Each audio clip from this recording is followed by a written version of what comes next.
सबसे पहले तो मैं महात्मा ज्योतिबा फुले को प्रणाम करता हूँ, माँ सावित्रीबाई फुले को प्रणाम करता हूँ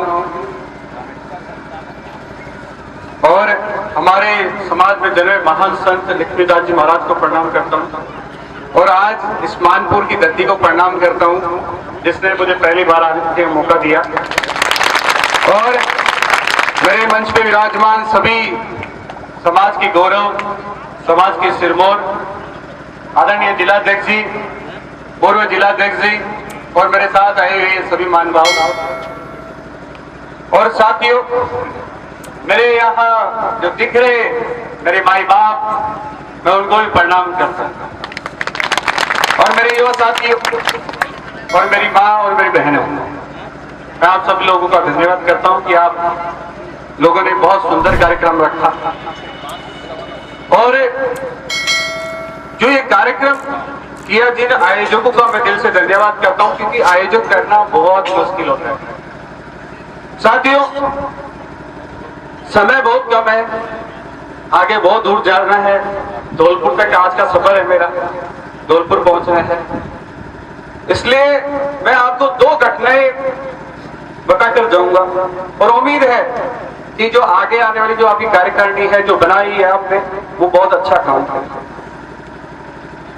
मैं सबसे पहले तो उनको ये कहना चाहूंगा कि मेरी तरफ से आपको बहुत बहुत बधाई और शुभकामनाएं। दूसरा, मैं आपसे एक निवेदन करके जाऊंगा और आपसे एक बात कहके जाऊंगा कि आप यहाँ एक लाइब्रेरी का निर्माण जरूर करें जिससे कि हमारे ये जो युवा है वो पढ़े। किसी भी जगह की ले लें आप रेंट पे और ज्यादा कीमत नहीं लगती उसमें, क्योंकि लाइब्रेरी एक कंपटीशन हब है। हमने अब तक 365 लाइब्रेरियां क्या क्या कर खुलवा दी है। उससे क्या होता है कि हमारे युवाओं में कंपटीशन होता है और कंपटीशन होता है तो सारे लोग, सारे गांव के लोग होते हैं, वहीं मिलते हैं। मैंने मेरे गांव में भी लाइब्रेरी खुलवाई, इसलिए मैं इतना कहना चाहता हूँ सबसे पहले लाइब्रेरी जरूर खुलवाएं जिससे कि हमारी जो बहनें हैं, हमारे जो भाई हैं, हमारे युवा साथी, इनके विचार मिल सके और कंपटीशन हो सके। ये सबसे पहले इंपॉर्टेंट है और आपसे फिर मैं एक बार दिल से धन्यवाद और बधाई देता हूँ। अब साथियों, मेरी जो घटनाएं हैं दो, सबसे पहले तो जो 25 फरवरी को आपने जो राजस्थान की राजधानी में जो जाकर झंडा गाड़ दिया, उसके लिए मैं आपको बहुत बहुत बधाई देता हूं। आपने बता दिया कि हमारी रगों में वही सूर्यवंशी सम्राट चंद्रगुप्त मौर्य का खून खोलता है। आपने इतिहास को दोहरा दिया, लेकिन मेरे साथियों यही रुकने वाले नहीं हम लोग। हमने सरकार को सीधे शब्दों में कह दिया है कि हम अभी तो ट्रेलर दिखाने आए हैं आपको, पिक्चर अभी बाकी है और अब की बार हम जयपुर जाएंगे तो कुछ ना कुछ लेकर आएंगे। औरों को 15 साल लगे, लेकिन मैं आपको विश्वास दिलाता हूं साथियों, 15 महीने में ही रिजल्ट ला कर देंगे हम आपको। मेरे साथियों, मेरे साथ जब हम सब लोग चलेंगे आपकी वहां रैली के अंदर, क्योंकि कार्यक्रम होता है जो हमारा खुद का होता है, हर एक व्यक्ति की जिम्मेदारी होती है अगर उसमें कोई कमी हो तो हम उसको सुधार सकें। और मुझे पूरा विश्वास था कि हम लोग ये कर पाएंगे, क्योंकि आपने तो सिर्फ एक दिन देखा, लेकिन पिछले 8 साल में आपने नहीं देखा कि पिछले 8 साल में कितने लोग लग रहे थे वहां पे। 8 साल से हम घर बार छोड़कर सिर्फ इसीलिए लग रहे थे कि हम एक दिन जयपुर आएंगे और इतिहास बना कर देंगे। इस इतिहास बनाने में हमारे बब्बर शेर हमारे साथ थे, आपके बीच के यहाँ युवा साथ थे, हमारे हरकेश जैसे भाई लोग जो जान देने के लिए मेरे लिए तैयार थे, सोनू भाई जैसे लोग खड़े थे, हमारे यहाँ के हजारों युवा मेरे लिए खड़े थे। मैं उनको भी दिल से सलाम करता हूँ आज इस मंच के माध्यम से। हर जगह लोगों को बरगलाया जा रहा था, गुमराह किया जा रहा था, उनको डराया जा रहा था कि भाई जयपुर मत चल जाना, नहीं तो लट पड़ेंगे, जेल में चले जाओगे। लेकिन आपने पार्टियों को साइड में रख दिया, आपने उन लोगों को भी साइड में रख दिया और आपने वो ताकत बता दी कि हमारी रगों में वाकई हमारे समाज का खून खोलता है। और साथियों, ना भारत में हम कमजोर हैं। पूरे भारत की संख्या है हमारी 25 करोड़। कितनी है? 25 करोड़। और राजस्थान की संख्या है अपनी 1.5 करोड़। कितनी है? 1.5 करोड़। लेकिन फिर भी आज हम लोग डर डर के जी रहे हैं। अब डरने की जरूरत नहीं है। अब सरकार को पता चल गया कि ये लोग कभी भी इकट्ठे होकर आ सकते हैं। सरकारों के कान खुल गए हैं। और मैं इस मंच के माध्यम से कहना चाहता हूं कि आपको लगता होगा लालच नहीं मिलता, हमें बहुत लालच देते हैं, लेकिन मैं उन पार्टियों को भी कहना चाहता हूं मैं लालच में बिकने वाला नहीं हूं। हम समझौता करेंगे, समझौता, और समझौता होगा जो हमारे समाज के लोग करेंगे, जो उनको अच्छा लगेगा उस समझौते पे बात करेंगे। मेरे साथियों, जब मंच वहां रैली खत्म हो जाती है, उसके बाद में जब मैं पीछे जाता हूं तो वहां 10-15 आईपीएस, लगभग 20 से 25 आईपीएस बैठे होते हैं। आईपीएस बहुत बड़ी एक जिम्मेदारी होती है। तो वो लोग मुझे कहने लगे कि यार इतने सारे लोग आए कैसे, कितना पैसा खर्च कर दिया आपने, किस किस को लोगों को पैसे दिए? मैंने कहा कि ये हमारे शेर हैं, वीर योद्धा हैं, इनको बुलाने की आवश्यकता नहीं, ये खुद आ जाते हैं। तो उन्होंने कहा कि 24 तारीख को रात को जो वहां का जो डीसीपी था उसने कहा कि मेरे पास फोन है रात को 3:30 बजे कि भाई माली आ रहे हैं, माली आ रहे हैं। तो मैंने कहा माली भी कभी आते हैं क्या? एक डीसीपी कह रहा है, आईपीएस कह रहा है कि माली भी कभी आते हैं क्या? मैंने तो मेरे जीवन में नहीं देखा कभी आएंगे। फिर मैंने मेरी पूरी टीम को फोन किया, फिर मैं वापस आईबी की रिपोर्ट ली। बोले कहते साहब माली तो आ रहे हैं। बोले कहते कौन बुला रहे हैं यार, इनको आ कैसे रहे? कहते साहब कोई सीपी सैनी नाम का लड़का है, वो लेके आ रहा है। उन्होंने मुझे फोन किया, रात को 3:30 बजे की बात है, 24 तारीख को। मेरा फोन हमारे भाई लोग थे उनके पास में थे। फिर उन्होंने पूरी टीम को कहा कि भाई माली आ रहे हैं। उन्होंने जो वहां का जनरल हेड था, जो एसपी लगा हुआ था, उसने कहा कि साहब कि माली नहीं आते, आप आराम से रजाई उठ के सोए, तो सब बहाने हैं। अगर वो आ भी रहे होंगे तो रास्ते में से ही वापस चले जाएंगे, डरपोक है। बोले यार डरपोक हो सकता है, माली डरपोक। बोले कहते नहीं, रिपोर्ट सही है मेरी बात, आप तुरंत रिपोर्ट करो। तो फिर मैं रजाई उठ के वापस सो गया कि आएंगे क्या। 5:30 बजे देखा वापस फोन आया मेरे पास में कि साहब सच में ही आ रहे हैं। बोले क्या ये भी आते हैं? तो फिर वो चले गए वहां पे, ऑफिस गए, ऑफिस देखा तो सारे कमिश्नर वमिश्नर सब लोग खड़े 5:30 बजे अपनी व्यवस्था ही करने के लिए। अब वहां 5:30 बजे हमारे लोग खड़े थे। अब हमारी टीम पहुंचती है वहां 7 बजे 5-10 लोग थे मेरे साथ, जो हमारे लोग थे। मैं तो 12:30 बजे आया था। वो कहते हैं कि वो, मैं नहीं बता रहा, ये आईपीएस की जुबानी बता रहा हूँ। वो कहता है कि हमने सोचा यार आते हैं, कि चलो एक 3 स्टार को भेज देते हैं। उसके साथ 5 कांस्टेबल और एक सीआई को भेज दिया उन्होंने। अब वहां सीआई चली गई, वो भी हंसे। मैं लड़कों को फोन करूं, भाई क्या बात है? कि भाई साहब अभी तक तो कोई आया ही नहीं। कहते ये सीआई कह रहे कि माली आ रहे हैं क्या? बोले यार तमाशा हो रहा है कि माली आ रहे हैं, सरकार पूरी डर रही है, पुलिस पूरा डर रहा है, प्रशासन की दिमाग खराब हो रहा है, ये आ किधर से रहे हैं? तो साथियों जैसे ही आपने आना चालू किया, जैसे ही गाड़ियां जानी चालू की, सरकार के हाथ पैर फूलने चालू कर, पुलिस घबराने लग गई। वहां पांडाल छोटा पड़ गया। जो प्रशासन कहता था कि हम माइक नहीं लगाने देंगे, वहां पर भी हमने माइक लगा दिया।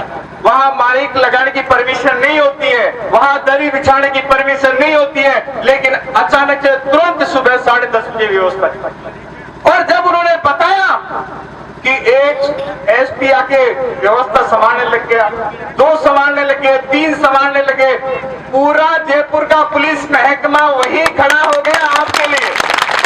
ये सबसे बड़ी ताकत है। और उन्होंने कहा कि हमने पूरे जीवन में, किसी की नौकरी 40 साल हो गई, किसी की 50 साल हो गई, बोले पूरे जीवन में कभी देखा ही नहीं कि मालियों का मेला भी होता है। लेकिन मेला आपने दिखा दिया कि वहां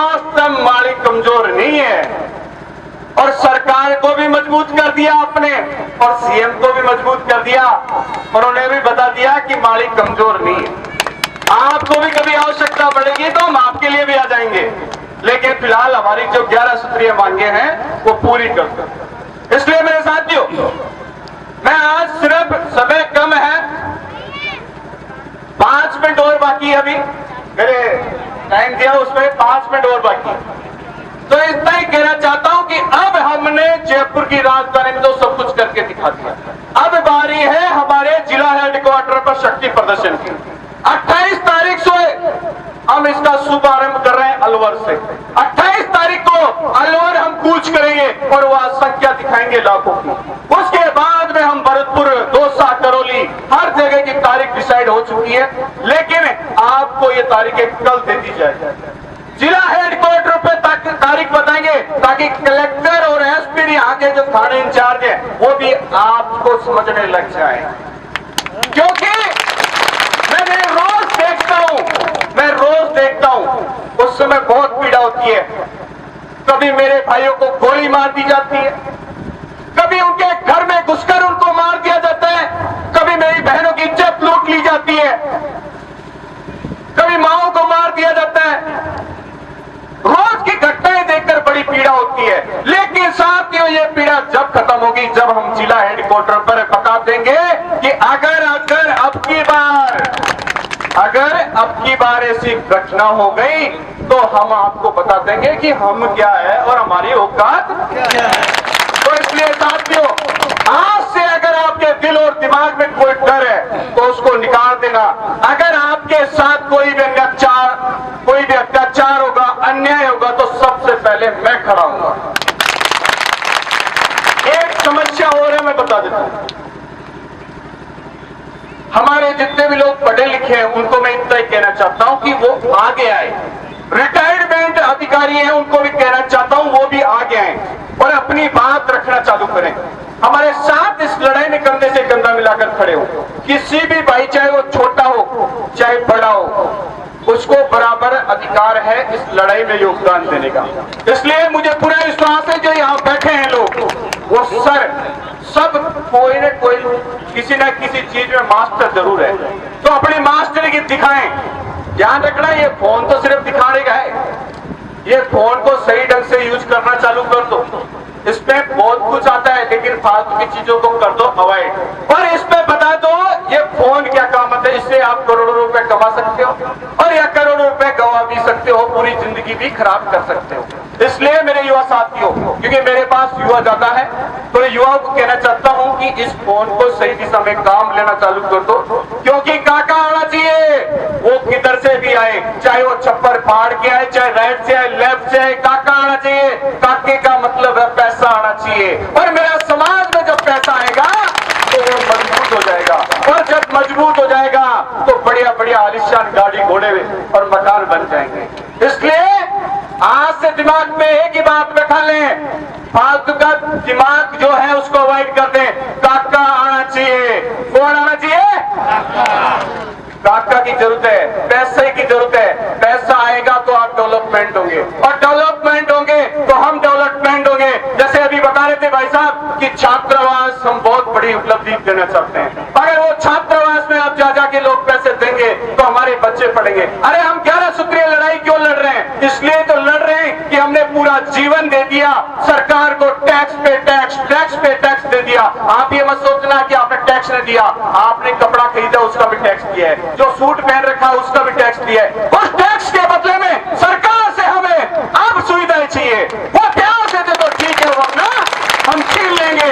हम आखिर क्यों हमारे बच्चों को डॉक्टर नहीं बना सकते, क्यों नहीं इंजीनियर बना सकते? क्योंकि हमें फीस देने के लिए पैसा नहीं है, और फीस देने के लिए सरकार लोगों को पैसे दे सकती है, तो हमें क्यों नहीं दे सकती भाई? हमें क्यों नहीं दे सकती? अगर आज हमारा पुले कल्याण बोर्ड होता तो भाई साहब को ये कहने की आवश्यकता नहीं होती कि आज छात्रावास में हमें पैसे की आवश्यकता है। सरकारें 1000 करोड़ रुपए देती है। कितने करोड़? 1000 करोड़। और 1000 करोड़ अगर किसी समाज के पास में होता है तो उसका समाज कमजोर नहीं होता। इसलिए मेरे भाइयों, अब खड़े हो जाओ। 75 साल से हमने बहुत रजाई ओढ़ ली है, बहुत सो लिया है। अब उम्मीद है मुझे आपसे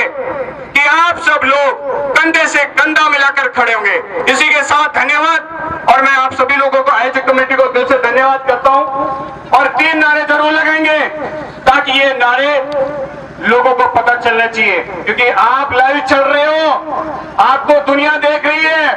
आप ये मत सोचना कि आप ही लोग देख रहे हैं। आप जो लोग बैठे हैं मेरे लिए 1 लाख से कम नहीं है। आप एक एक आदमी 10-10 हजार के मुकाबले हैं, इसलिए आप मेरे लिए 10 नहीं पूरे 1 लाख लोगों, और मैं 1 लाख की सभा को संबोधित कर रहा हूं। मैं जब ये सोच सकता हूं तो आप ये जरूर सोच ले कि आप में से एक भाई वो 10 से कम नहीं है। मेरे साथ नारे लगाएंगे, जय फूले, जय जय फूले। दोस्तों ऐसे जोश आना जाना चाहिए, लोगों की बाजुएं फड़फड़ा जाना चाहिए, दिमाग 10,000 के वोल्ट में दौड़ जाना चाहिए, नशे खून ऐसे दबंग तरीके से वोल्टेज हाई हो जाना चाहिए और लगना चाहिए कि मुझे आईएएस बनना है तो ठोक बजाकर बनना है। लेकिन जब आप नारे नहीं लगा सकते तो आईएएस क्या खाक बनोगे? नारे लगे चाहिए जोरदार, जय फूले, जय जय फूले, जय जय फूले। धन्यवाद, आभार आपका। बहुत बहुत